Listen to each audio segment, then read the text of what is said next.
Welcome to Geek Out Weekly, the podcast where we geek out less strenuously than some on the internet. Although I believe we have stronger feelings this week, but we're a group of older nerds who don't have the time nor volition to bother being too.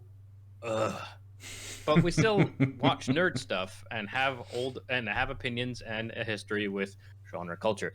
I'm Adil, and this week I'm joined, as usual, by Ben. Hey.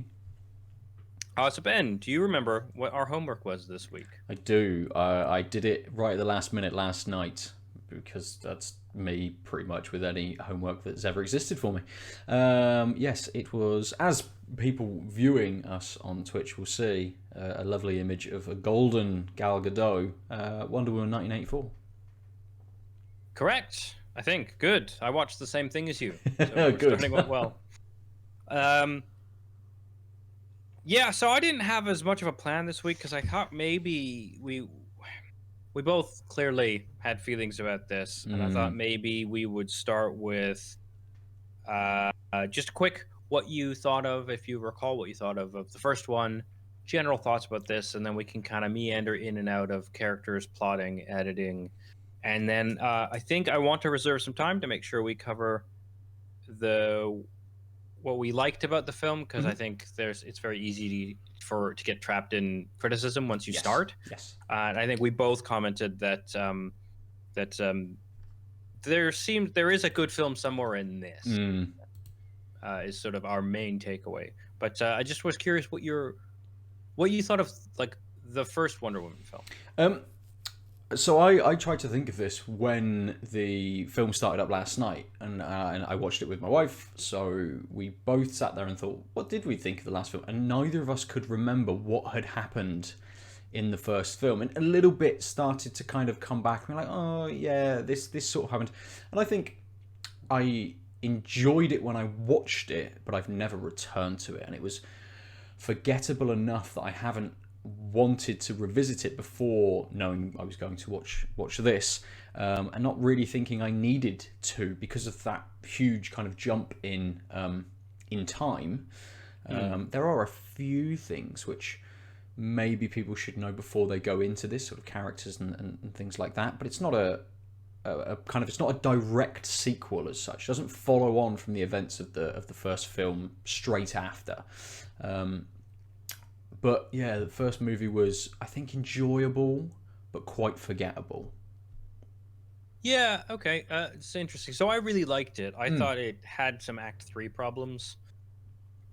Particularly like the way they did the final boss fight. It felt like they just needed to have a fight in a way that, like, if you recall, it was Ares, and he was this odd Ares who was like insidiously promoting peace as a politician to promote war, which was like an interesting message, and it sort of jived, and like basically the movie was about hope, and I thought it came at an interesting time.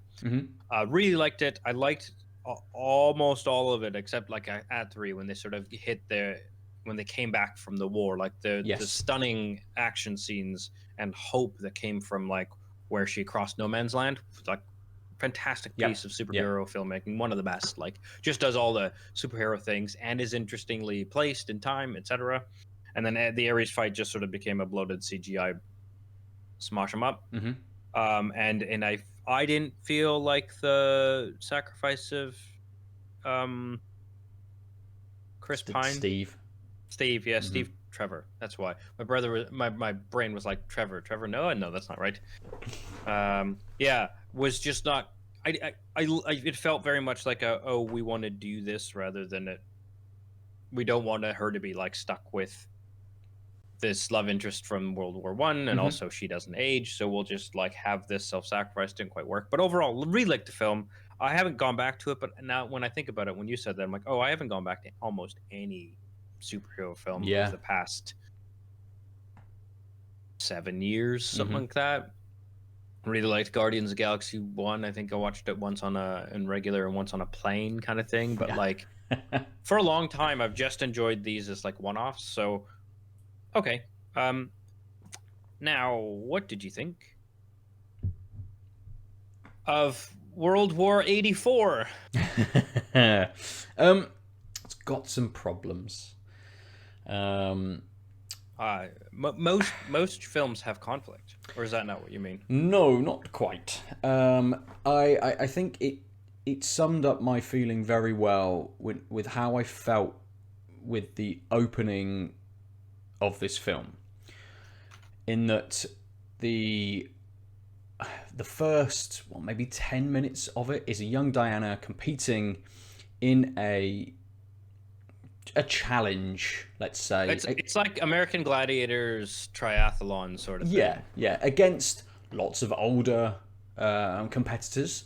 Young, voracious girl. It's trying to show how she wants to kind of, not be older, but she wants to do a part. She wants to be a warrior. She wants to be strong and things. And she kind of cheats in the scene. Cheats versus uses a bit of initiative was kind of a little bit sort of bit of a sticking point for me, but a scene that was completely unneeded. I don't get the point of this scene. Why did the film open with this, other than just to showcase where she comes from? That was kind of it, and then it was never really talked about or even thought of again. So I think this is actually, I don't want to jump. Well, I do want to jump the gun because one of my biggest problems with this film is the editing. Mm-hmm. It's so messy, and there's so many bits and bobs that are like tendrils that you could maybe see working, but they just don't. Yeah. And I think this is a good example because it it ends with the moral of the story ish being like, yes, if you want to be as great as this great warrior who is the statue that raised out of nowhere at the end of the weird fight or competition, you need to do it the right way. And you didn't do it the right way. Learn your lesson. The truth is you cheated. And the truth is really important. But like, it was trying to introduce the notion of the truth, which, as a philosopher boy, as this magic thing in like this integral thing as part of the universe, sort of, and like it's just true that you cheated. And also, if you want, like, the good warrior respected this thing, and the good warrior has a name, and we later learn a little bit more about that warrior later on in the film, and it's apparently important that she's going in that legacy, but really no, unless you like the stinger scene. Yeah. But yeah, it feels like it was trying to introduce that, but it was so long and bloated, and again, it didn't feel like she knowingly cheated. Like, I think that's the one thing that sucks, like, especially when we're talking about the true, like, you cheated. It's like, well, we didn't get, she just sort of lost her horse, and it was like, shit, I got to get to my horse again. And what really pissed me off was in that sequence, she forgets to grab her bow before she goes down the slide. Yes. And so she misses because of the shortcut she took. Yeah. One of the targets. And they don't even, like, I feel like on the cutting room floor was a conversation about, you didn't hit all the targets, you don't get to throw the spear. Yes. And then she's like, oh, I missed that target because I had to catch up to my horse. Oh, you can't take shortcuts or something. Like, I know that the audience saw those things. It's not that they need to be spoon-fed, but like the informational state of the character was really strange, because it's like, it wasn't clear. She like, you're right, she was enterprising, and I didn't feel like the actress didn't seem to be like, should I or shouldn't I? It's like, that's a way. And then it's like, you cheated, and that's just true. And it's like this really weird, harsh notion of true and judgment. Yes. Yeah, I agree. I'm just trying to remember the name of the actress. I think it's Robin Wright. Yes. Yeah. You say the audience saw these things. How did Robin Wright see these things in this amphitheater type space where she run up to the top and then be able to look out over them riding their horses and realize kind of what had happened? It seemed just a bit, I don't know. I get the idea that they are, that the truth is this important element, and again, that comes back right at the end of the film. When I was watching it, I didn't relate it at all to that first scene.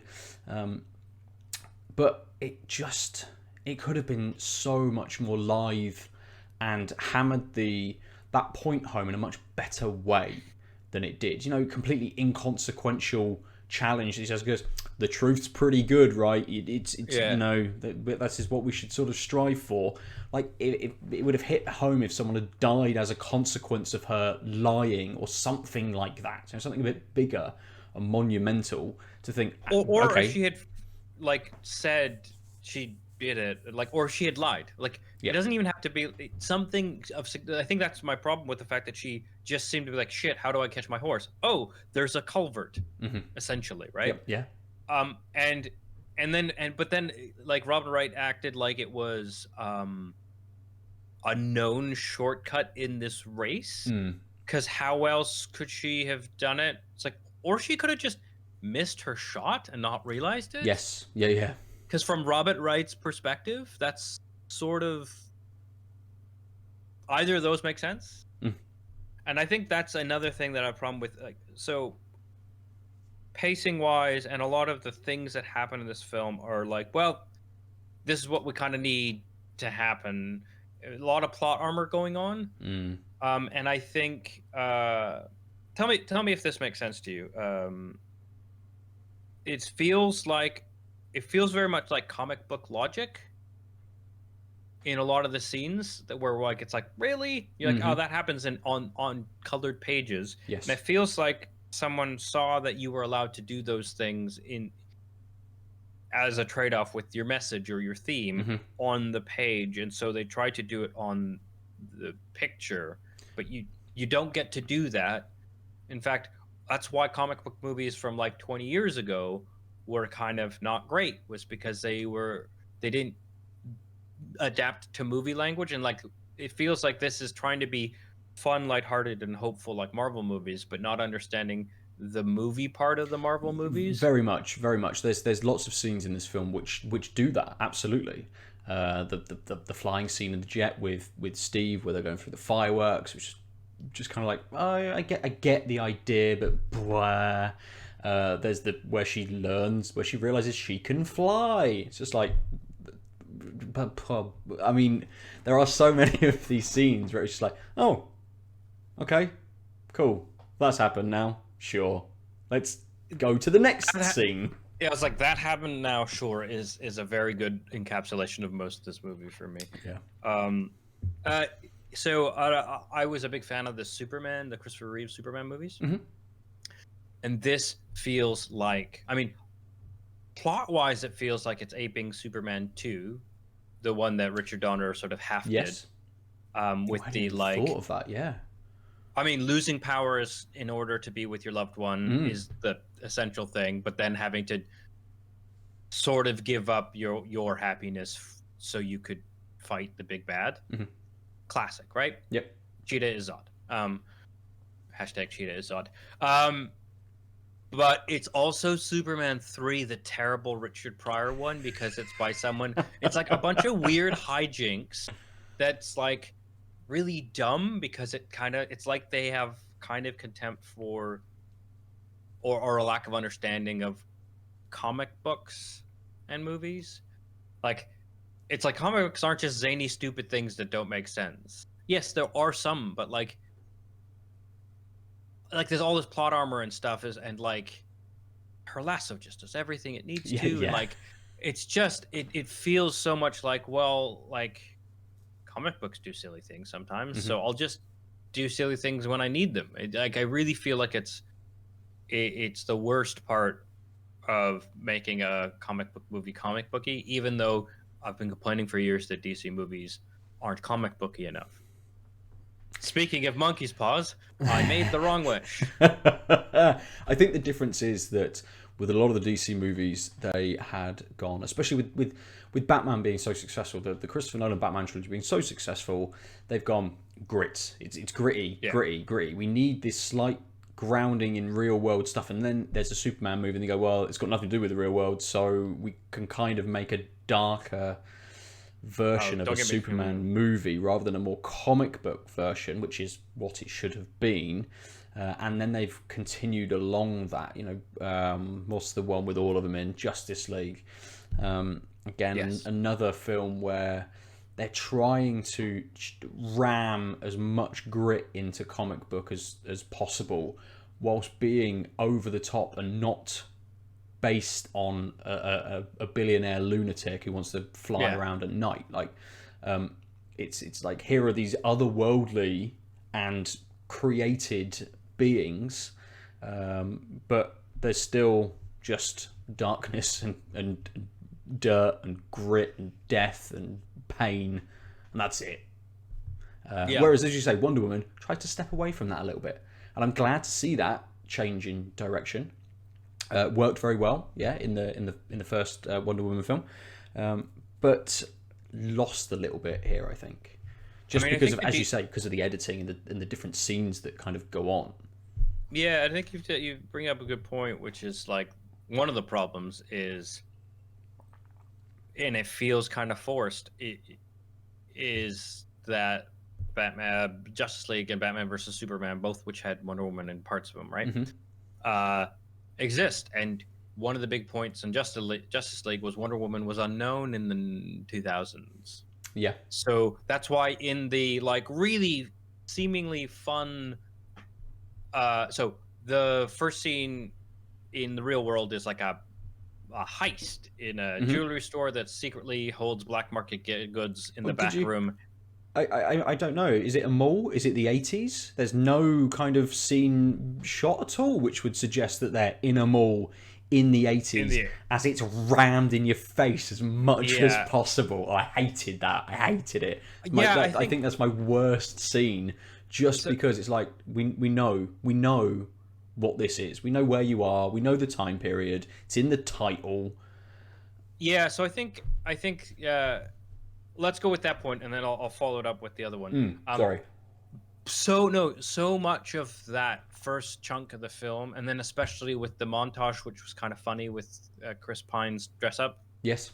was like, this is 1984, guys, and I get it because it's a fun, vibrant movie, and like the montage, I think makes sense because fashion was weird, and Mm-hmm. him reacting makes sense because like there's also a really cool swap. Sorry, I'm derailing myself with Chris Pine being the fish out of water in this Yes. movie when he was the grounded one Mm-hmm. and she was the fish out of water in the Yep. other one. Like you can see again, like you can see these interesting parallels, but there's it kind of was that, and then he was fine basically, and then he was doing scouting around things and didn't seem to be confused about tech or anything. It was just Yeah. like, yeah, he's even the one who found his way into the compound. He's like, oh yeah, there'll be a ramp.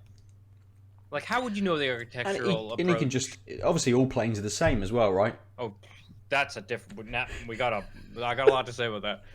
So anyway, but like that's enough to make fun of the '80s thing. But this was Mm-hmm. like, what if every stereotype in the '80s happened in this mall? And it's Yeah. like, not everyone in the world dresses in the fashion you remember from a Mm. time. There's a lot of regularly dressed people, like, and having like the people doing the aerobics outside or whatever, and then like four guys leering at them Mm. was just like, I don't know why you're doing this. I don't know what it's doing for this film. It's like it is still kind of trying to be a family superhero film. It's like you don't need to show perverts Yep. in the midst of all this colorful shit Absolutely. uh and yeah, but that so she has to throw her tiara to break the cameras Mm-hmm. because she can't be documented, and they have to have this cutaway shot where the car that's crushed is being towed away, and the newscaster's like, "We're rumors have it that the police weren't responsible, but then who?" It's like, motherfucker, there's like 300 people who saw her glowing roping around Yep. everywhere. Like, if this is your way of solving the problem, you've solved it poorly. It felt so much like Patty Jenkins wanted a hopeful female hero out and about, like the whole scene with the kid. Yes. But it's like you can't do that and then say no one knows who she is, and then extend that to the big how she wins is by being a voice for everyone. No one apparently in the 30 years that follow are like, I wonder who that voice was. Um, such that Batman had no clue if she even existed. Like, you don't get to, like, it just so messy. It's just Yep. like a messy band-aid. Okay, so we cut away a couple of things, but that's fine. We'll probably give it into him. So yeah, so we have the scene. We get the magic rock. It goes to where she works. We get introduced to Minerva, Barbara Minerva. Mm-hmm. Um, would you, so rather than, I'm not going to go beat by beat through the plot, Yeah. or just want to. But what did you think of her character and her transformation and her like arc? I think let's just sort of bumped into her. I think it's easier to go through the characters rather than the plot. Yeah, I agree. I've definitely got a sort of a hierarchy of characters that I liked in this film versus Shoot, actually, give I those. didn't. Okay, so I think my favorite character was Pedro Pascal's character. Yep. I then think it's Kristen Wiig as Barbara she's not a Minerva. Thundercat. I was going to say Chitara, but it's not Cheetah. that, is it? Just Cheetah. Yeah. Her maybe not so much then kind of Chris Pine, but he has some good scenes. We're talking about him being the fish out of water. I think a few of those sorts of things are very good and well done by him. And then I think, unfortunately for me, right down at the bottom is Gal Gadot, who I just fell very, very flat for me through this. But yeah, they're kind of I suppose they are the four main sort of characters, aren't they? Was there anyone else in this film?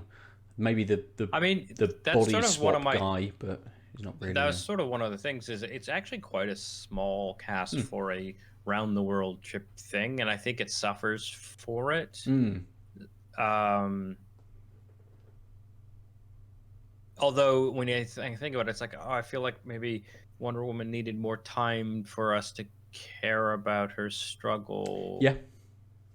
So maybe not. But yeah, let's go in that order. I think Chris Pine will probably cover with Diana Prince. Mm-hmm. He says, realizing that he said actor with fake name even. Just because I mean he's like the genie sort of character, like the sidekick, help you go through things, but not be your own person. Also because okay. So in that case, let's so Pedro Pascal. Do you want to give a quick description for those who maybe haven't seen it or don't care to watch it but want to hear us babble? Yeah. So Pedro Pascal plays a character called Max Lord, who is a kind of, as you're led to believe, kind of at the beginning with a couple of the scenes, this sort of failing entrepreneur.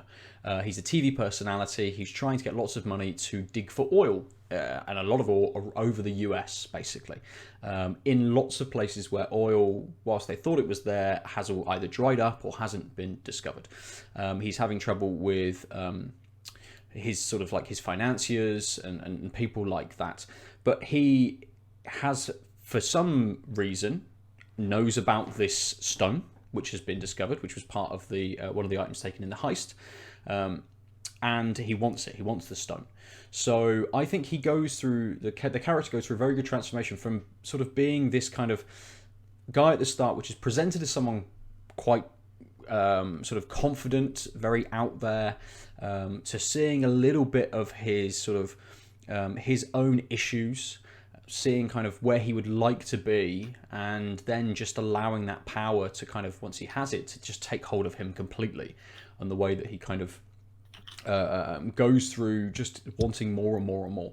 And then at the end of the film, his sort of, not redemption, but his kind of way back to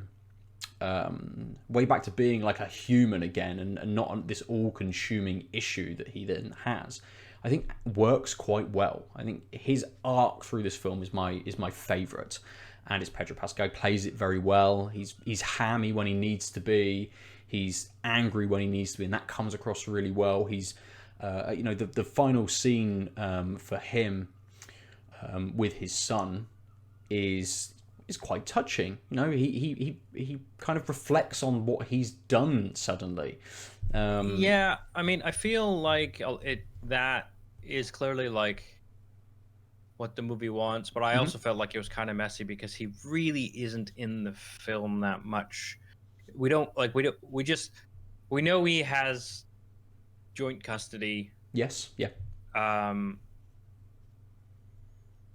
I think maybe it's like, because we only ever see him already trying to prove himself, that you don't get a sense. Like it almost feels like he's just like, I know I should to be like he has this idea to be a good dad. I need to be the biggest and the best, and Hmm. then somehow pass that on to my kid. But you never get a sense of him actually caring about the kid. Sure. Yeah. So that by the end, you're like, and I just care about you so much. It's like Well, if he feels very much like an idea mm, you of a get child and how to be, then like actually, because again, there's just it's so messy, and I'm sure there were extra scenes shot because it just again, I mm. just get this feeling that more happened that we just don't know. Yeah, and Because I think I don't know whether Alistair's it's just kind of there. I don't know if this is me reading into a scene a bit too much, but there is the scene with where he's kind of taking wishes off of everybody.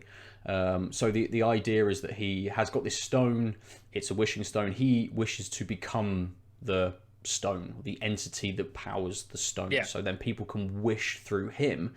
And as you mentioned, it's sort so of that monkey's paw type thing. yeah. So he will grant their wish, but take something that he wants from them. So he uses it to he wants oil to be a very good businessman in the oil business. So he goes to a guy who has a lot of oil and grants him his wish and says, I will take all of your oil. But there is a scene with his son where they sit on the sofa and his son wants to wish something and he stops him from doing it. And it's kind of that moment where he's going around just taking wishes off of everyone. He's like, hey, what do you wish for? So he can take what he needs to. And he makes suggestions to people about what they should wish for to advance sort of his path. But with his son, he's very much like, he doesn't want that to happen. And there is an element of him not... He very much says to certain people, like, I don't have to take anything from you. You know, you can make your wish and I won't take anything. And his son does make a wish. I think it's sort of towards the end of that scene. And obviously he doesn't mention taking anything from him. So I think there is a little bit of an element, I think at least in that scene, which just does show just a bit of caring between the two. See, I read that scene very differently. That's super interesting because the way because he stops the son from wishing and he says, "Don't waste your wish." Yes, he does. Yeah, wish for something bigger, better. Like he's. This is why I'm saying like it feels like the kid is a prop in his lifestyle, in his life, and unfortunately, the movie ends up making the kid a prop in the same way. Yeah, which is so weird to me because like it feels like the movie doesn't know really the lesson it's trying to say he learns because the kid has like almost no depth and just says cliche lines at the end, and it's even the decision at the end is kind of cliche, but he says don't waste your wish. You need to wish for what's big and better and best. That's the way. And then at the end of that scene he goes, I wish for, and he goes, don't, and the kid already says my dad's greatness or something along those lines. Because he says what you want is this thing, daddy is trying to do this thing to get this power, and he says a specific phrasing. And then he goes, I'll wish for, and he still tries to stop him. And then he's just relieved that the kid has wished for something for him. Yeah, he does. It seems like he's relieved that the kid hasn't wasted his wish. Well, and I think it's one of those where the first wish the kid was going to say was, I want to be with you. I wish I had. I wish I was with you all the time. Something like that. And he stops him and says, he does say you should wish for something big. But the first thing he says is, don't wish for something you already have. Which of course he doesn't because he barely sees his kid. Exactly, but in Max Lord's mind, he is already giving his kid. He already cares about his kid, at least in the way he comes. And there's some trauma around his childhood, which we see sort of later on, which obviously has affected this relationship and his just view of the world and things. So it kind of, I mean, there's lots of scenes we can probably both read very differently. But I think that's maybe the one that sticks out that we've had two different takes on, probably. Super interesting. I mean, again, and I think this is sort of why I'm saying like there's an interesting good film somewhere in here. And I put a lot of I've read a lot about like Star Wars and how the unsung hero of the original trilogy is George Lucas's wife at the time, who did the editing, because apparently a lot of what he shot was really messy, and she like edited around it. And I feel like this is the inverse of that, where Patty Jenkins did so well with Wonder Woman that like Disney's like, yeah, do your thing.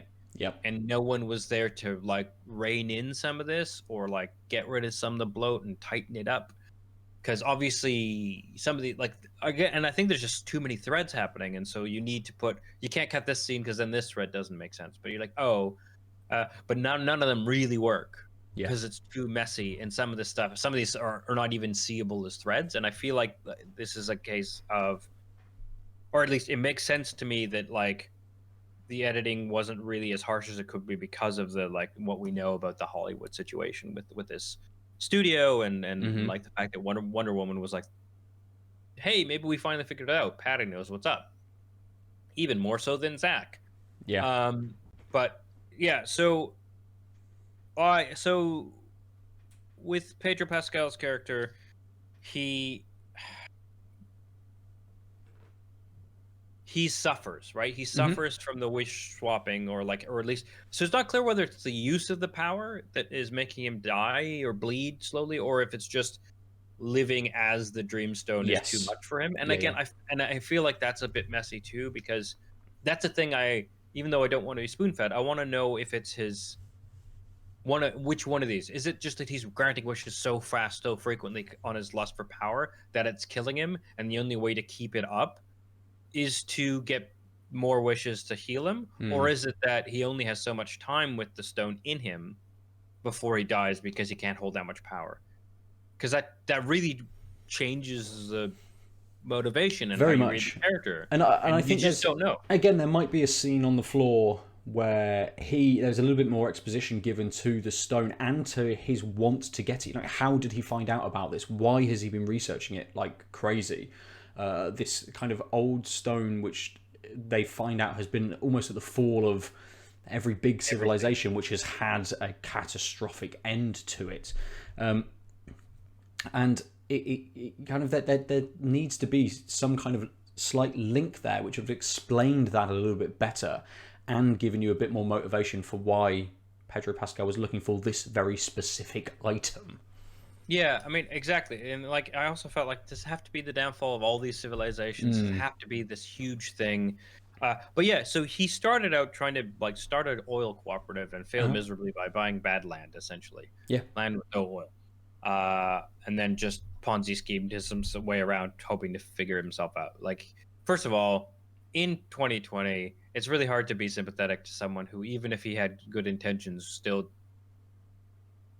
did those things. But I think the Yep. movie does a good job of making him sympathetic, but I don't like what that means about like white collar crime being Mm-hmm. seen by the viewer as not super terrible. It's like it's not what's bad, it's like what he had to overcome, and how he overcame it was bad, and we never Yeah. confront the shittiness of this corporate guy Mm-hmm. and liar, and like willingly betraying the trust of many, and cheating at Yes. the Yeah. system. And it's like in the 80s and the subsequent few decades, boy, did people do this type of cheating. You're aware of this. Why is that another thing on the cutting room floor, or did you just not care because 80s was the setting, and so you're like, I know oil, and Yeah. not think Yeah. about what it means to tell this story now with him as a sympathetic villain who has reform, Mm. but not do anything about the people who just lost everything through him. It's just super weird, right? Like, and again, this is what I mean by the weird, like myopic comic book get away with it, sort of like broad stroke brush movements. So where was I? Yeah, so he gets the power. We're not sure why, what's traveling it, but he basically needs to figure out how to grant wishes more quickly so he doesn't die, is Mm-hmm. essentially what it seems to be, roughly. And he finds out when he takes over the White House, which again, it really feels like I don't think he wants political power. And then he goes, treat me like a foreign nation, me as a foreign nation." And you're like, Yes. that is like politically, what does that mean? How is that wish granted? What is, like, he's a person, or is that saying the land he has in California that's now has all this oil as its own annexed area? No, again, it's just like a throwaway thing that I feel like the writers and production team are like, weird shit happens in comic book movies and no one like questions it. Like, yeah, but there's a comic books and no one questions it, but people do on movies. Yes. And it feels so stupid. Like honestly, so many of these bits, like as small wishes, are just like, but how does that work? And I know I'm like I'm a logician, and so I want to see the structure. But I also think like it just feels dumber than I'm being too pedantic. Mm-hmm. And Mm-hmm. also, it's like just for the plot because he needs to get to the White House so he can find out the satellite that he's like. It's like it seems like if he wants to be the successful oil baron, it's like, okay, all my whales have come up, but I want more. That makes sense because the whole point is I want more. I want more. It's a critique of the '80s success, Yeah. secretly the critique of the success that excess that has been there since. But it's like, okay, oil. Then he goes to get more oil from the Saudis, and that backfires on him. And you can see that progression, and it feels like again they're just like, I don't know, maybe the president because he just wants power now, but that feels unearned. Yes. So he gets the satellite. Now he can reach out and touch everyone, which also, fuck you. Do you not know physics? It's like, oh, the particles on this magic thing, because it's like the Star Wars satellite, is the particles actually go reach out and touch them. And it's like, so because hears it's like touching them, he can, because he has to hold you have to be holding the stone. So in this case, holding his hand when you say, I wish blank. Mm-hmm. Oh, a rule we all have to follow in this movie that doesn't have rules. And then it's like, but you can just say, broadcasts like photons interact with people. You don't have to say this is a magic satellite. All satellites do.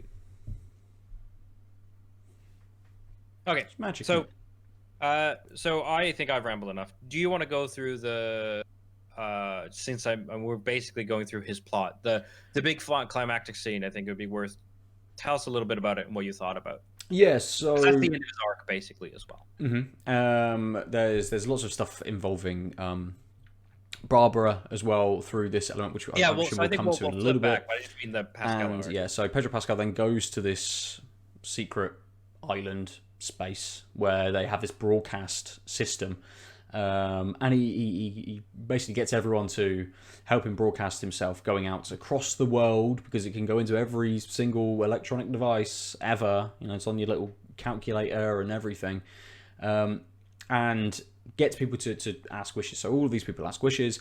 Stuff starts to go to absolute carnage. You know, people are wishing for random things, and lots of people are wishing for much more armament of nations. So missiles just start popping up all over the place. And that then antagonizes the superpowers who essentially fire on each other. And this is kind of the big climactic thing, is him getting people to wish for things because he wants more power. And he's like, I'll have, your health, I'll have your prosperity, I'll have your strength, all those things that he's taking for himself because he just wants people to wish for whatever they want. He's not thinking of the consequence of those wishes. The consequence is nuclear war. So the final kind of scene is him stood in the center of this broadcast thing with the truth rope, with the whip kind of around him, and then Diana being able to then broadcast her talking to everybody and saying, this is the truth, it's all about the truth, tell everybody the truth. And he kind of, I don't know, he sort of, I don't know the turning point for the character really, where he kind of goes, I need to renounce, I renounce it's when my wish. So I can tell you that part, which is, or at least it seemed to me, which is like the world is falling apart.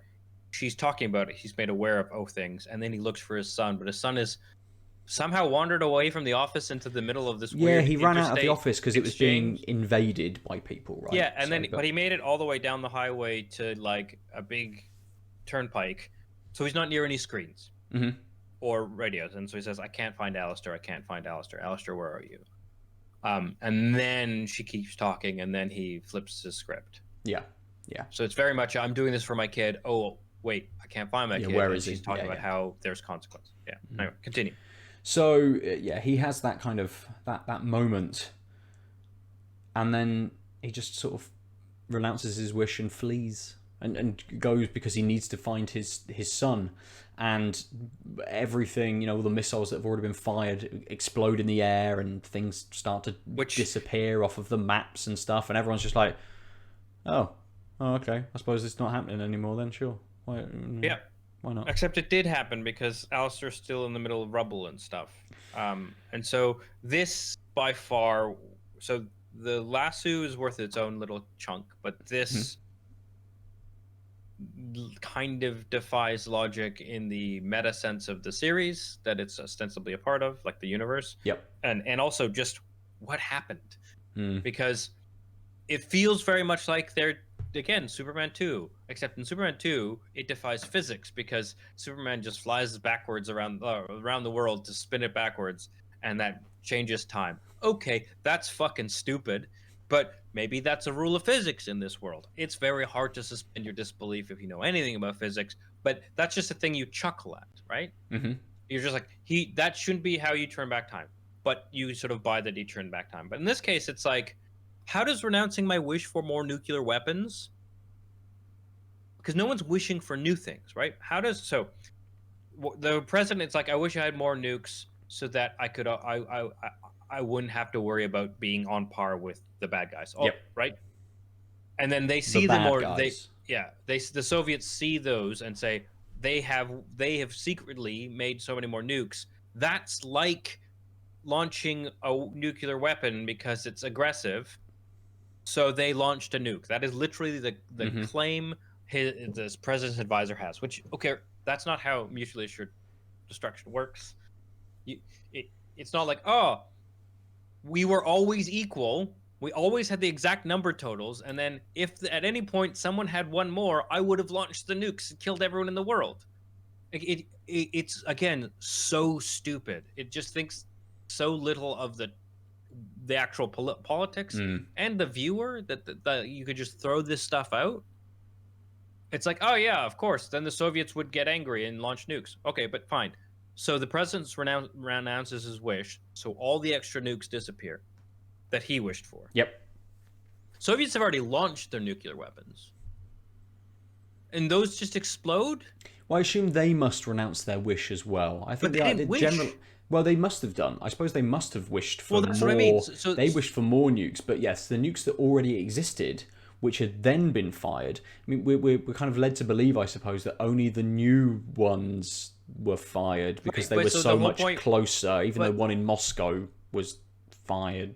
And if you think about it, I mean, I haven't gone frame by frame through this film, but they launched the nukes before he does his big broadcast. They say they're going to launch the nukes. They say they're going to, yes. Yeah, I think they do it during the broadcast. Right, but then they just happen to have wished for new nukes to then launch. And if that was the case, those would disappear, not explode. And I mean, same thing with there's a sense of logic there as well, where one of the people in Russia just goes, "I wish for the complete collapse of the United States of America." Yeah, we don't need nukes. It's gonna happen. Yeah, and I think that's the big problem. Is like the whole point is he's granting wishes we don't see, and some of these would contradict or like the one, the Irish bit. It really pissed me off because it felt like that's a thing that happened in the 80s. We'll just reference Northern Ireland. Yep. Really hackneyed. I wish they took you away and then they literally have cops rounding up Irish people out the window. You're like, this is imagery you do not have the right to just like casually throw in. But also, this is where the renouncing the wish, undoing things really pissed me off. I wish you all got rounded up. I wish you were dead. Okay, so he renounces because Wonder Woman convinces him to undo the death of that lady, who somehow still has paramedics working. Anyway, so she didn't hear the wholesome message of Wonder Woman. So she's going to wake up and all the Irish people are going to get deported in this new 1984. Like, that's the story you've told me. That what causes everyone to renounce their wish is this message. So anyone who didn't hear the message has no idea that they can renounce the wish or the wish could happen. Like, I'm not saying this lady would wake up and still be vindictive against Irish people. I'm saying she has no idea what that exchange is. Yeah. Also, at no point does it wipe people's memories. So now the whole world knows a wish thing happened. They also know that a mysterious female voice talked to the world, Yep. but no one thinks there's a female superhero. She's still a question mark by the time Batman comes along a couple years later. Like, it's that kind. That's the really bothered me. Because it just it felt so unearned, and it really, to be honest, it felt like it's a female-led uh superhero movie, so she needs to win by emotions. So basically what she did was, there's a man with all the power and he's going to ruin the world. So I'm going to do all the emotional labor for you by telling you what empathy is. And then you'll change your ways. Which I'm all for, like, hope and the truth, and like not having a violent, because my complaint about the previous movie was the end fight didn't seem earned. Yes. It didn't seem to need to be a fight because it was about emotions, and this time they did emotions, but it was somehow it still feels disconnected from what you want this type of message to be packaged in. And I feel like some people might disagree with me that, like, there's enough hope in the film that it works. For me, it felt forced in a way that I can't super articulate, but Yeah. I think it might just be that it was so messy that I didn't feel like he was really convinced. And also, it was like she didn't have to do anything but, like, lasso talk. I don't know how to put it. She didn't, like, share her own point of view. Like, there wasn't enough depth on the presentation of her convincing people, or her arc in the film to convince me as a viewer that this would work, or this was like a good way to climax a film, I guess. Yeah. Makes sense. Cool.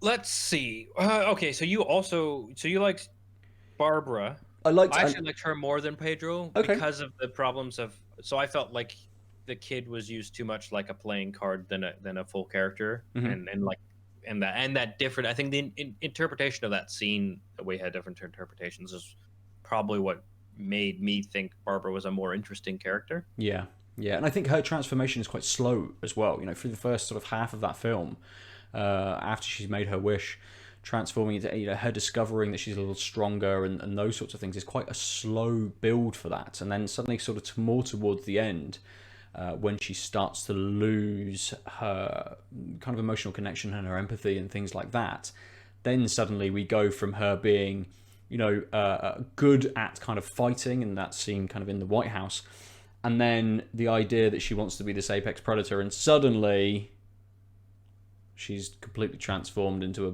beast. Well, so that I think was poorly telegraphed by the film, but actually was interesting. It was interesting, yes. But so, like, she wants to be Diana specifically, cool, popular, beautiful, strong. She says strong in a kind of like, I mean, strong-willed, but she ends up getting the strength, right?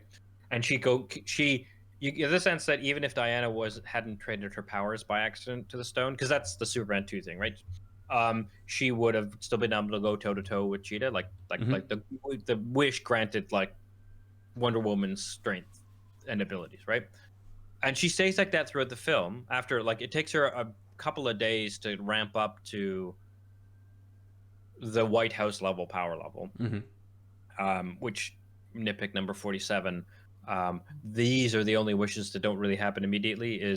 So Diana gets Steve right away, but loses her power slowly. Yep. And Cheetah gets her powers slowly.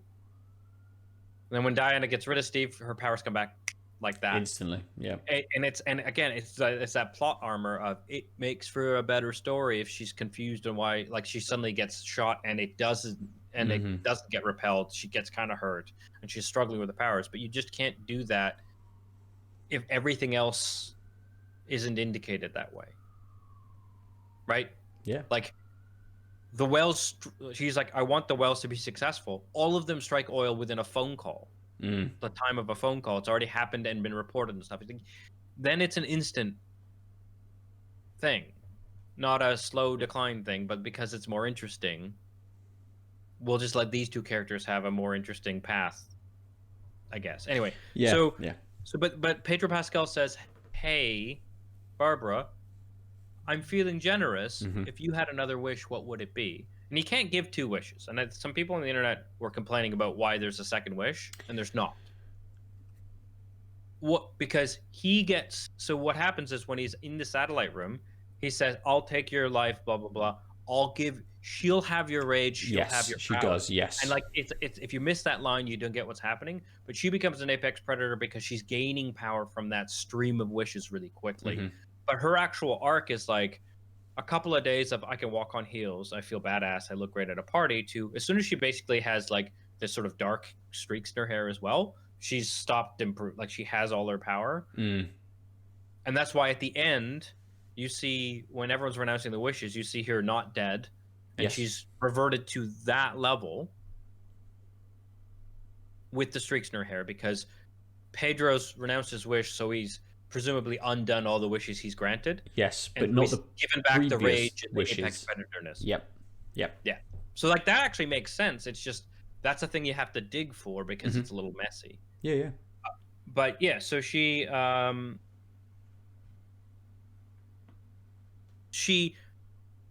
is almost too stereotypical librarian type, Yep. supposedly mousy and ignored, but also really kind and kind of loud, which Mm-hmm. I think is just better for Kristen Wiig to play. Yeah.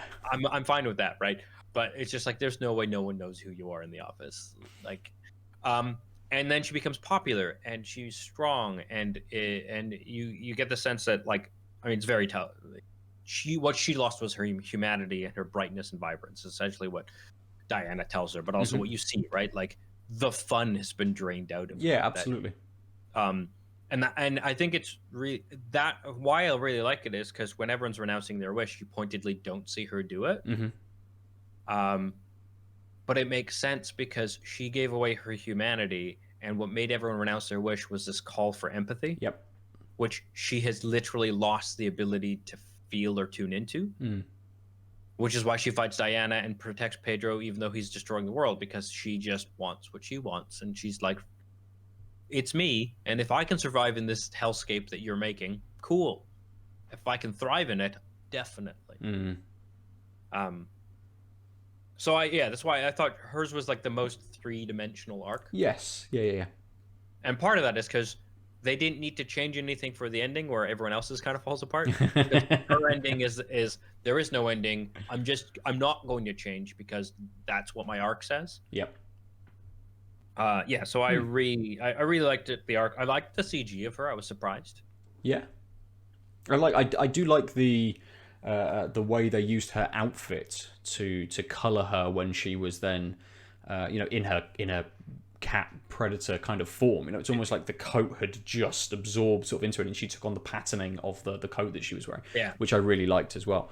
There's a lot of CG in this that I don't like. Before we get on to Diana and Steve, most of the stuff switch to production. most of the stuff around Diana when she's sort of running, it's not her running super fast. It's her kind of running like this and just moving a huge It's sort Twilight of running. distance. I don't know if you've ever seen Twilight. No, I haven't actually. No. So the vampires and wolves all run really fast, Mm-hmm. and I assumed it was just running on a green screen. Yeah. Turns out, we'll tweet this out. But I have a picture of it. Someone sent me this week. It's an actual like treadmill that's being moved, so they can run on the spot, Mm-hmm. and it can move faster in certain circumstances. I mean, some of it might just be a treadmill with a green screen. Yeah. But that, like in Twilight, that's how they like made the background movements look realistic because it wasn't just a green screen, etc. Mm-hmm. But yeah, there's stuff around. I hate that style. I think it looks rubbish. Like, I love the way they do super speed with the Flash and Superman in like the other DC movies, Mm-hmm. right? Like you slow time down and you have them running. Yeah, and there's the Quicksilver scene from the X-Men film as well, isn't there, where he's running around that domed area. Yeah, and obviously she doesn't have super speed. She has like above Olympics speed, and I feel like there's a better way to like portray that. Yeah, definitely. Yeah, I also think that there were bits. To be honest, this lasso started to piss me off by the end, because it sort of seemed like it. Well, one, her lasso is of like indeterminate length in the comics because like these things are, but they like made it so it could extend to wherever she wants. Because at some point she throws it at a plane, Yeah, which is a long way away. um, and you're like, what the actual fuck just happened?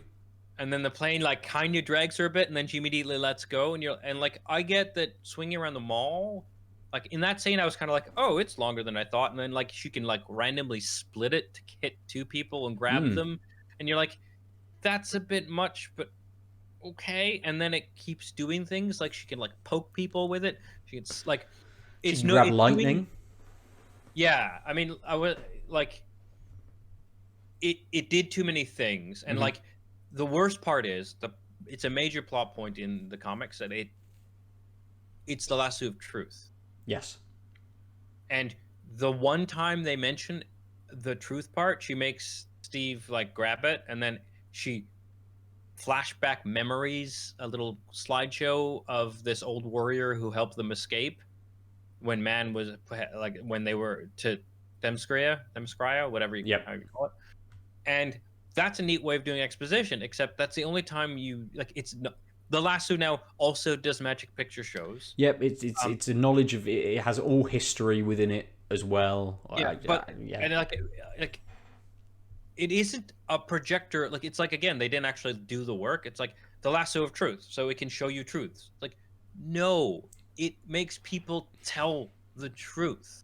And you know what? This movie could have really used some of that investigative. Like it would have been like it's a comic book movie. I forgave it the fact that she like looks for the stone and then pulls the straw out of the box it came in, and there's an invoice that says Max Lord, and like the FBI delivered this to the Smithsonian or whatever. How did they miss that piece of paper?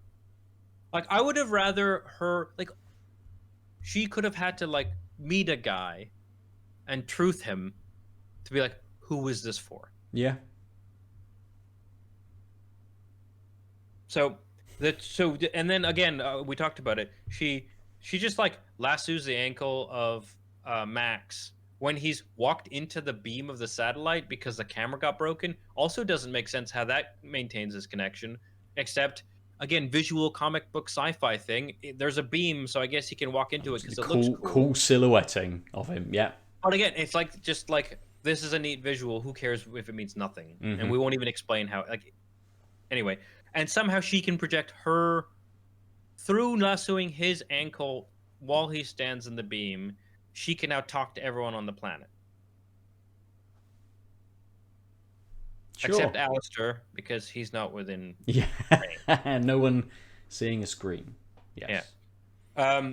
The last thing I'll say about that, hopefully, is just because this like inconsistency or like really plot hammery sort of thing is the he speaks in English but gets people to make wishes in all kinds of other languages, which is very weird.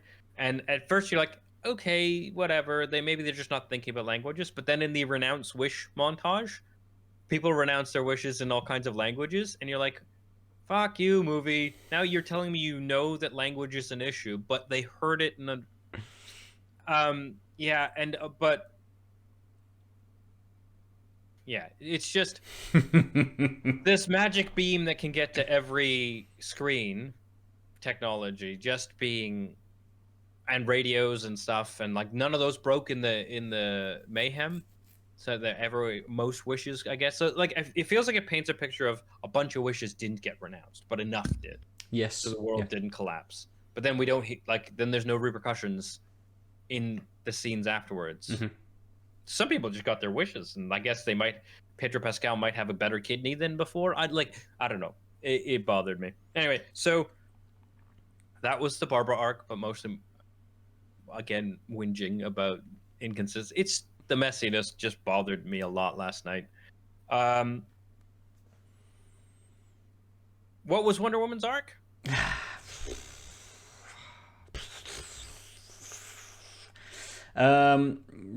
She's, floating through life. She decides that she's going to start helping people. The scene at the start with the on-site reporter saying this is one of 6 similar things that's happened in the last few weeks, or whatever the line is, that she obviously has decided she wants to start kind of helping people again. She's lonely and she misses Steve, of course. It's been 40-ish years, something like that. Was it World War II or World War One? The first film must be World War II. I think it's supposed to be. Wait, Captain America's World War II, right? Yeah. So Right. they made it was World War II in the comics, but they made it World War One, Right. to I guess not make it feel too like they're aping Marvel. But then that's why all the weird science stuff, and kind of they do a lot of we're killing Nazis because they're German type things in that film, and it doesn't make sense because the Nazis then were not the quintessential evil, and like you have a mad scientist and you're like, they didn't do weird Yeah. sure, Yeah. but like, yeah, so that was a complaint, but yeah. So it's been 65, 60 years, something like that. So she's by herself. There's the scene with her and Barbara. She says, I don't go out much and things, and that kind of alludes a little bit to both her going out and saving people, but also that's kind of it for her, that she's not really doing sort of much else. So she then wishes for Steve to come back, and he does, and he steals someone's body, which is creepy as hell. So before, I think that deserves its own thing because the end of the movie makes that very clear what went on. But so Steve comes back, his soul, I guess, enters a dude's body. He finds her, tracks her down with the phone book, and stalking her essentially to this party, and convinces her by saying the things he said when he died, and like doing the watch thing, that it's him.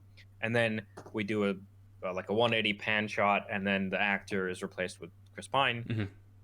And even though Chris Pine is shorter, and they make a throwaway line, she's like, all I see is you, later in the film. But like, we get it. While Chris Pine is in this body, he's supposed to be like that. But and we'll touch on why that's weird in a sec. So then they immediately realize that something's gone wrong and they have to figure it out, right? Yeah, and they globetrot a little bit to kind of figure that out, and she ultimately realizes that she must renounce her wish for him to kind of be there, and he gives her permission as well, which I thought was a little bit of a, it's not her kind of saying, he's saying we should do this. This is what needs to be done. When it's kind of Diana has been that kind of pinnacle of morality and stuff previously, and she's like, no, I'm gonna have this now. You're staying. You're gonna stay with me, and he's the one that kind of has to talk her down a little bit from that. But yeah, she does that and then goes on to do the whole truth scene with Pedro Pascal. That's kind of her arc is a little bit of, I don't know, kind of getting a little bit of something and then realizing that she has to be above the needs of normal people. It's sort of not clear. I think it's, so again, it's messy, right? Because she does the classic cliche, I give so much, I give so much, I just want this one thing, why can't I have it? But it fucking screams petulant, because like, this guy died 40 years ago and you're refusing to move on. Yes. And like, there's a stream of this movie which seems to recognize, because Steve's like, there's a world out there, and and you get the sense that he's saying there's someone else. Like it feels like it could be doing that. There's no such thing as the one. Really interesting commentary on how movies are really bad at saying there is a one, but it kind of doesn't do that. Yeah. Instead, it's just like, you have to deal with being sad, which is also a good message. But because it's like jumbled between the two, it kind of just feels like she's like, yeah, you're like, or is it that heroes can't have happiness? I don't know. Who knows? Right? Who knows? Like, it feels like it should be about grief and moving on, and it feels like he's pushing that, but she's just like, I want something for me. I don't want to just keep giving, and it could be both, but it doesn't do both. Yeah, very much. Yeah.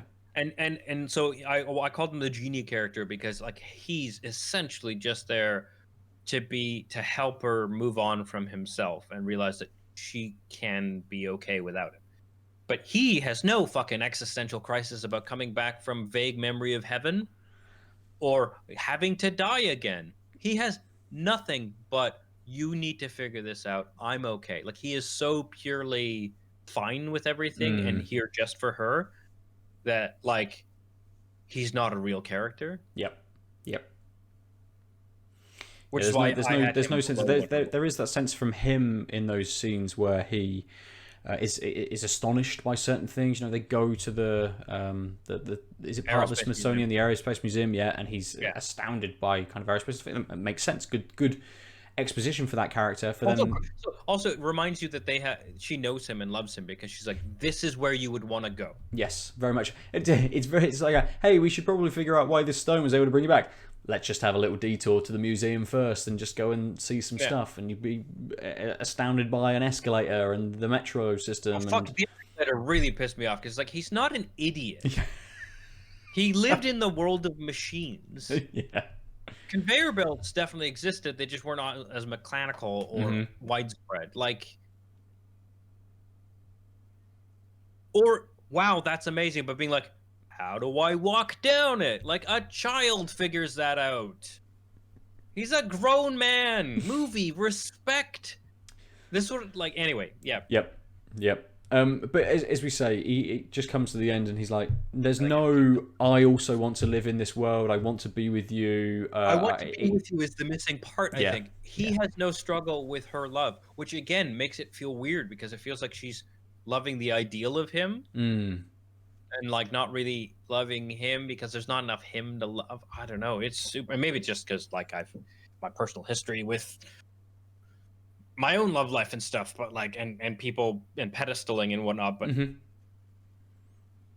boy, does he not have a point of view except what's best for you. Yes, very much. Yep. Like I'm confused, and what's best for you, and he stops being confused. So. They make the invisible jet because that's a standard thing, but they also just give Diana the power to make things invisible. That she decides never to use again. Apparently, she didn't. I bet it would have helped in Justice League. I'm not sure, but it might have. Would have definitely. Yep. Yeah, and it's a cloaking device, not invisibility, because when we have shots inside the cockpit, it's a nice touch because he flew in World War I, so radar wasn't a thing. That's a cool thing. It's also a canon thing, right? She has a cloaked plane.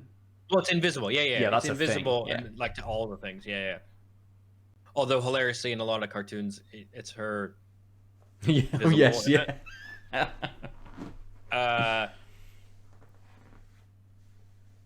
how you know they didn't care about authentic? Like, so I think they didn't. I think, again, it's this notion of comic books don't have to be tethered in real life, so we don't have to do a lot of legwork because no jet is a two-seater side by side like that. And that jet, that style of jet particularly, and it's like, but we want them to be able to like look at each other and maybe hold hands or something. And you're like, this jet, what? And I think the pinnacle of that is like, visually, it's like, oh yeah, and it's the 4th of July, so fireworks. Oh yeah.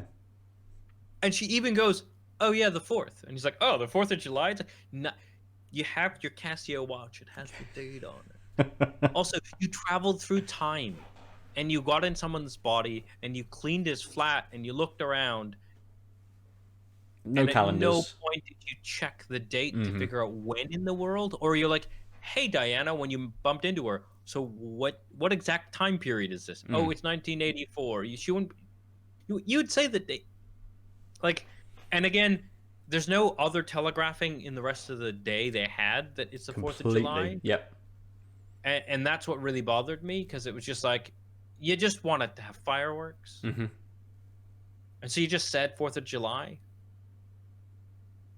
And like, so all these things, so it was at that moment with the two-seater plane and the fireworks. I'm like, for fuck's sake. And I think that's when I just was like, I can't willingly hold back my disbelief on all these little things anymore, because they just stacked up. Yes. And again, I think it might be a stylistic choice in this notion of comic book, but it really comes off as just not having any respect for your audience, I guess. Mm, It's so messy, and there's so many things that don't really make sense. But it's like, but it's pretty.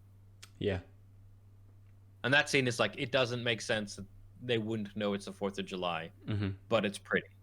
And it's quite for that element as well. It's quite a long scene. It feels quite a long scene as well of them just flying through fireworks. Yeah, and again, it's not the particularly greatest effects. Mm-hmm. It does get the scene that foreshadows her learning to fly, because like Yes. she's like, I've never understood how flight works. She's like, oh, you feel the air or whatever, which I mean, he fine. doesn't even say it's anything to do with thermals. He's just like, yeah, it's wind and it's air, and you just ride it. And you Like, feel it and ride it. That's how. Yeah, cool. Sure, everyone can fly. So I don't mind if it's a pilot waxing poetic, but when that's what makes her figure out how to fly, you're like, is it? So, which brings me, I think we'll wrap up after this, but I think so you mentioned the lightning. Yes. So we were talking about CG, and the flight learning thing was so weird to me because one, I at first I was like, why are they making her Spider-Man with the lassoing around? And I realized actually I like the way she has to traverse because she hasn't learned flight with the lasso. I think that's a cool thing. Yeah. It's the extendo lasso that made it weird to me because it made it feel like they were aping Spider-Man instead of just admitting her lasso's like, let's just say 35 feet long max, and then having to deal with the restrictions of that, and then her breaking free of that restriction by learning how to fly. Right? That would be a way to earn it, but instead she's just like, well, I'm now learned to float, but I haven't learned how to propel myself, so I'll lasso lightning, grab it, and throw myself forward. And like, again, I feel like visually that looks cool. Like you could see the storyboard looking like a comic book panel. Yeah. And in fact, it might even be in a comic book panel at some point, right? But it comes off in the moving picture really dumb, and it's like three segments of her needing to lasso to propel herself, and then she just learns how to fly forward. And again, it calls more questions in than it doesn't, I feel like. But I think that is the last thing I wanted to gripe about. It was more of like between the CG being kind of wonkles, but mostly I think it's because you're paying more attention to it because you're like, wait, the lasso can do what? It can grab a plane from 35,000 feet in the air or whatever, maybe 2,000 at this point. But you're like, and it's so that she can finish learning to fly. Like again, it all stacks up to be like, well, this seems unearned. It does, and I just had a quick Google because the when the scene was on, the song in the background for it, I'm thinking this is from something else. That the music for this it is from, and it is actually, even though Hans Zimmer has done the score, they've used Adagio in D minor from John Murphy, which was originally written for the film Sunshine. And it's been used in lots of different commercials. It's been used in lots of movie trailers as well. It's used in Ready Player One for a trailer. It's been used in Civilization 6 as well, which is probably where I know it from. Like, from the now I know where you know it from. Yeah, the menu music for it. And I think it really took me out of the scene as well, because I'm like, here's this big scene where she's learning this thing. It's come from from Steve. She's trying to take his words and learn this. And I'm like, this music from something else. This scene is not compelling enough to keep me in it for me to not notice that I know this music. Yeah, I was going to say two things. Like, okay, that might just be a you thing, but I also think you're right that like you noticing it is telling. Yeah. So I recognize that we are a little over time, but I did promise that we would talk and end the show with what we liked about the film, because, I mean, especially me, once I got into those little things, because again, it was the little things stacking up that really bothered me. Yes. So I felt like I wanted to explain why there were just so many of them, how the stack could do that. But I'll go first so you can end, because I feel like I've talked a lot.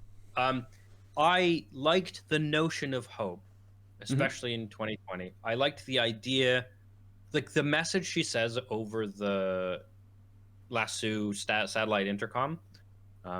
that's LSI, is really important and like really would resonate with what, especially like the Black Lives Matter stuff that happened in the summer. I think it was prescient that because this was written obviously before and was in production before, that they were trying to get that message out there that like other people's lives matter more than you getting what you want. And actually, when the world is burning, we need to get together. So between COVID and Black Lives Matter, this is a very 2020 important thing. I like the idea again of it. It felt to me like they wanted to touch on like grief and moving forward. Yeah. And I think that's also very important and humanizing for a literal non-human character.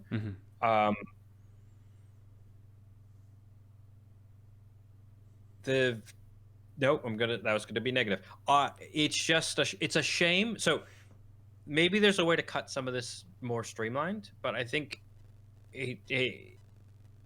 that movie would really have hit hard with me. I guess that's the thing I want to say is like this like hope and people coming together triumphing. I could see people loving this movie because they need to hear that message, and it is giving that message, right? And maybe you don't care that there's these weird logic holes or whatever. Which great. Like I could see you really liking this movie and finding those really compelling.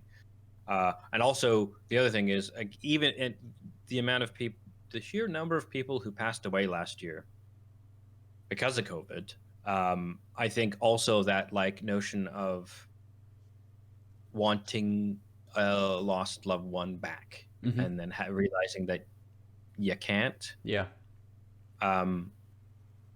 Is a really good message that we need all of the time. But again, it's kind of remarkable that both these messages are stitched in when that film was finished, like, was pre-COVID, right? Like that film was written beforehand, and it's so important, as like in general, obviously, but it has been so important this year. And it did, like, there were moments in this film that really hit. Like a lot of Steve's speeches were like, I like when like especially like she goes like I'll never love again. He's like, I hope you do. Yes. Yeah. Like that to me was like it sucks because it's like this weird emotional failure of a Bechdel test kind of thing where it's like it's such a good line, but it's also in service of someone else. Like so he's still not a three-dimensional character, but he's saying a really good message, right? And I think that really resonated for me for various reasons, but also I think is super important, right? Like, and again, it has this notion of right love stories in Hollywood. If you like, if something happens, tragedy or time, there'll be someone else. It's like the idea of finding out that the lady in Titanic had like 2 ex-husbands in the time between the door and the end of the film when she's old and I can't remember much. Like that would be really sweet and telling, right? This is her great love, but she still had to live a life, and to live a life you have to move forward and and you will find someone else. Compatibility isn't a one-to-one relation, right? So I really liked those pieces a lot. Yeah, and I think I agree in what you're saying, but also what we've said throughout this. There is a good movie and a good story in there somewhere, which could have been maybe a bit more streamlined, a bit more focused. My kind of positives were Kristen Wiig and Pedro Pascal.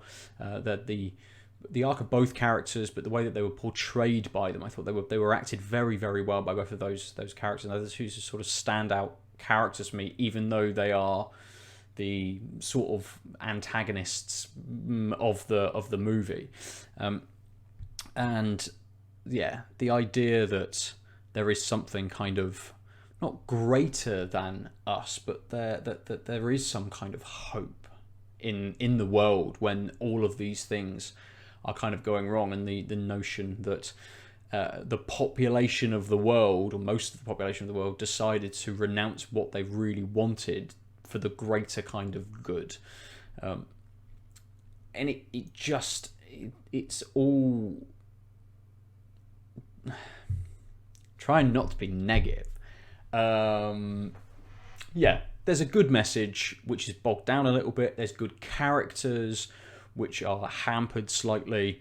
But as we say, there's something good in this film that just needed to be edited and portrayed slightly differently for it to be not a great film. I don't think there's a great film in there, but there's a good film in there. Yeah, and it's fine, right? It's fine for not all films to be great. It's Absolutely. also fine to like this film and and be like, those things you brought up, cool, but I don't care, right? Yeah, absolutely, absolutely.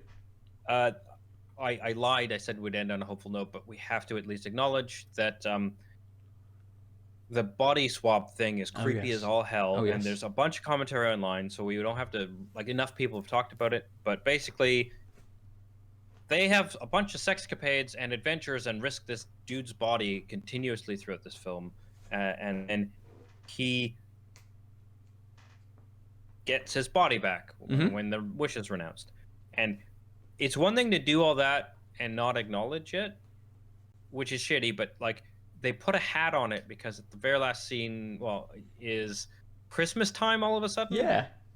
They just do a time skip to Christmas so that they can have kids throwing snowballs and Diana being like, haha, you hit me with a snowball, I don't care, look how nice I am. And then the dude shows up and she like kind of hit on compliments him, and he graciously leaves because he's not a creep. Yeah. I just think that was quite good. I was expecting a line from him, but he didn't. He's just like, see ya. I feel like she kind of wanted it too, and it didn't happen. I thought that was actually well done, but he does not recognize her, so he has no memories of this, and it makes you really think about that move. That again, it's a magic stone.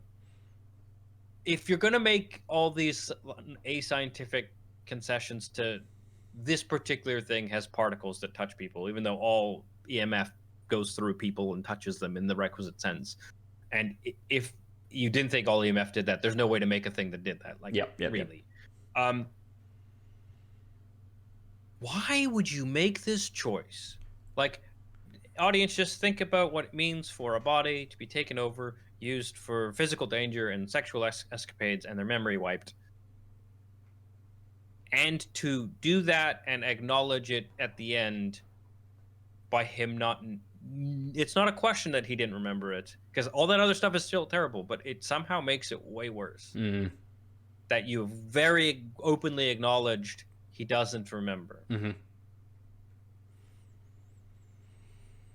Yeah. Yeah. Again, I that's just a thing that I think is enough to simmer on. So that's Wonder Woman 1984. Out in cinemas now. So this is released in the UK on January the 13th, which is, of course, the day this podcast has come out. Not when it was streamed. Yes. So if you wanted to disagree with us, our Twitter is Out of Lives Network, or just say why you like the film and you know, why some of the things maybe didn't. Some of the things that hit us in a certain way didn't hit yours. You can also email us at podcast@outoflives.net if you want longer correspondence, and we will chat about that on a future episode. We broadcast currently on Mondays at noon for Geek Out Weekly on Out of Lives Network. That's twitch.tv.Out of Lives Network. You can reach me at the Omniarch, TheOmniarch, and Ben at Nova_47.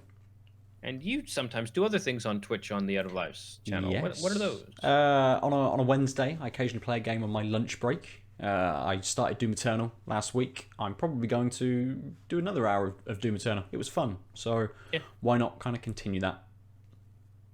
I think you do something on Tuesdays, though, although this week will be a Wednesday.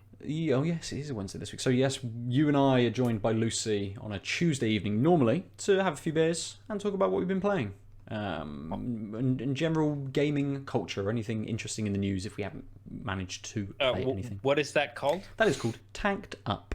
And it is here on the Twitch, on the Out of Lives Network Twitch, but it is in every podcast service and over on the Out of Lives YouTube channel as well. Yeah. So if that's, no matter how you're finding this podcast, you could find that other podcast. Yes. Because it's on YouTube, Spotify, podcatchers, etc. As we are a new podcast, feel free to please do rate, review, like, follow, subscribe, whatever the platform of choice is. Share, so that we can hit a broader base. And of course, please contact us and share your thoughts about things. Yeah. Yeah.